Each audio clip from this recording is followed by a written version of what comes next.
इसके बाद बेटा हम लोग एक महत्वपूर्ण टॉपिक का अध्ययन करने वाले हैं। कौन सा है? सेल का विद्युत वाहक बल, टर्मिनल विभवांतर तथा सेल का आंतरिक प्रतिरोध। इसमें क्या निकालना है? संबंध निकालना है। चलिए समझते हैं कैसे निकालते संबंध। सबसे पहले बेटा हम क्या करेंगे? सबसे पहले एक सेल लेंगे जिसका आंतरिक प्रतिरोध R तथा विद्युत वाहक बल क्या होगा? E होगा। इसको एक परपथ में लगाया जाता है। इस सेल को कहां लगाया जाएगा बेटा? एक परपथ के अंदर, और इस परपथ में एक बाह्य प्रतिरोध को जोड़ दिया जाता है। क्लियर? अब चूंकि बेटा धारा इस प्लस टर्मिनल से जाएगी, बाह्य प्रतिरोध में से होते हुए धारा माइनस टर्मिनल की ओर आएगी। तो क्या लिखेंगे? लिखेंगे माना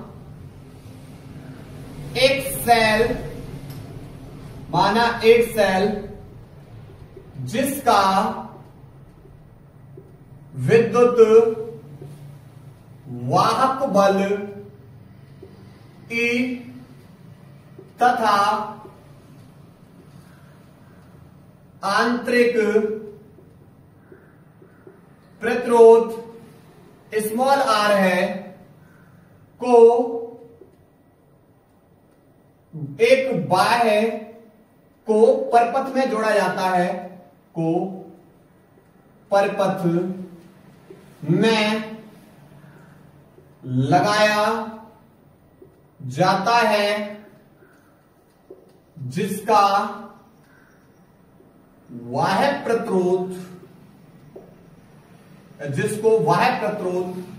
R से जोड़ दिया जाता है। ठीक है? तब सबसे पहले मैं पूछेंगे कि इस सेल के अंदर आपको दो प्रतिरोध दिखाई दे रहे हैं। बाह्य प्रतिरोध ये कहां होता है? तार में। बाह्य प्रतिरोध कहां होता है? तार में। आंतरिक प्रतिरोध कहां होता है? आंतरिक प्रतिरोध होता है जो हमारा सेल होता है, उस सेल के बीच में जो वैद्युत अपघट्य होता है उसके द्वारा धारा के मार्ग में उत्पन्न रुकावट। ठीक है? वही क्या बन जाता है? सेल का आंतरिक प्रतिरोध। तो हम आपसे पूछेंगे परपथ में कुल प्रतिरोध बताओ। तो यह एक परपथ के अंदर कुल प्रतिरोध आप बोलोगे बाह्य प्रतिरोध प्लस आंतरिक प्रतिरोध। परपथ के अंदर क्या हो जाएगा? पूरा प्रतिरोध।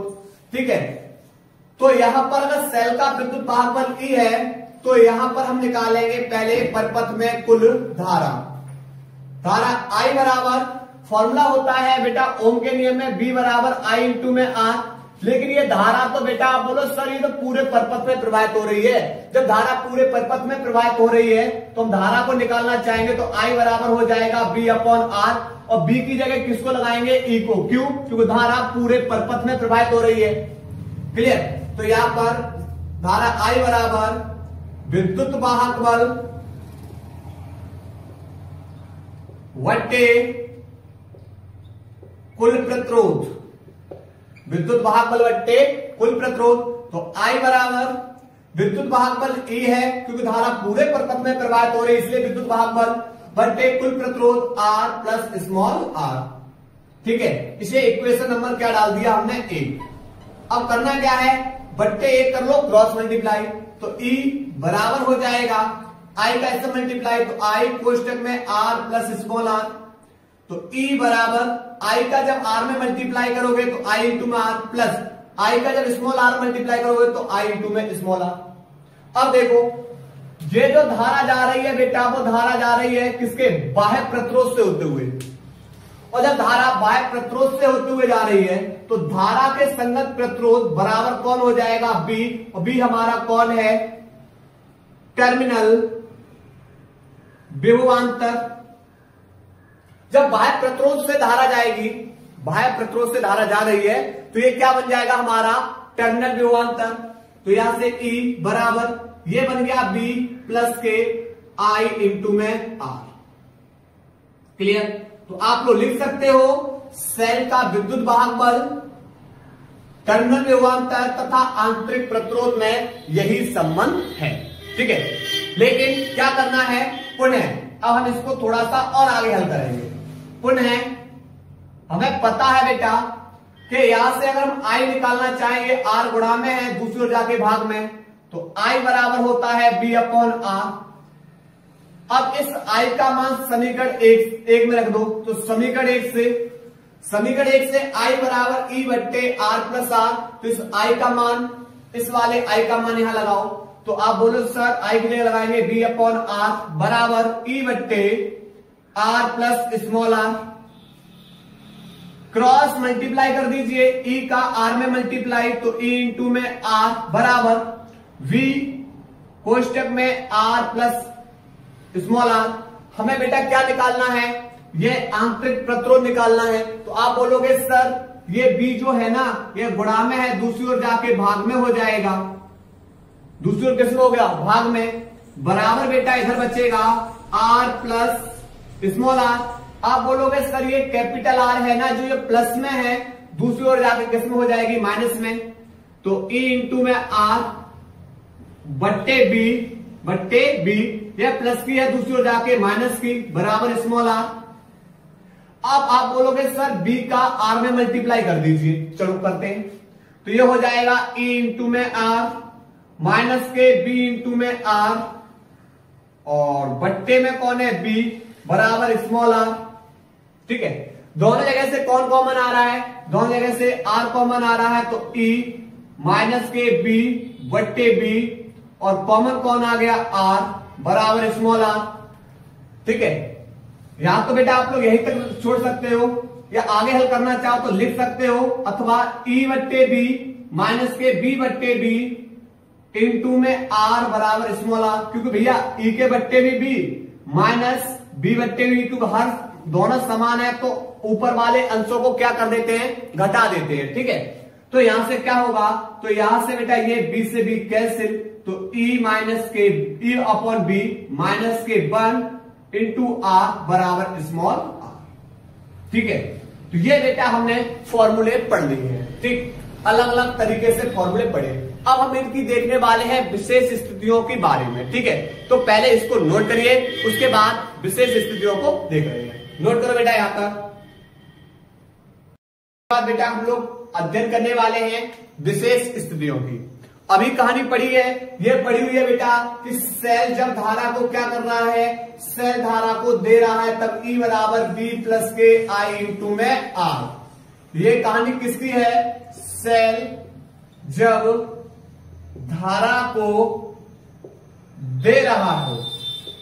लेकिन क्या हो, अब उल्टा कहानी, अब सेल जब धारा को ले रहा हो, अभी तो सेल धारा को दे रहा था, लेकिन सेल अब क्या कर रहा है, धारा को ले रहा हो।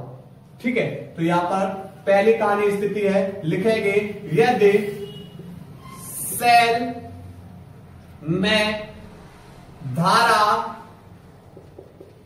प्रवाहित की जाए, अर्थात सेल को आवेशित किया जाए, सेल को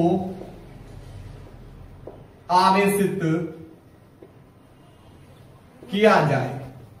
तो जब सेल को बेटा आवेशित करेंगे तो यहां पर E बराबर B माइनस के I इंटू में R। जब सेल धारा दे रहा है तो प्लस, और धारा ले रहा है तो E बराबर B माइनस के I इंटू R।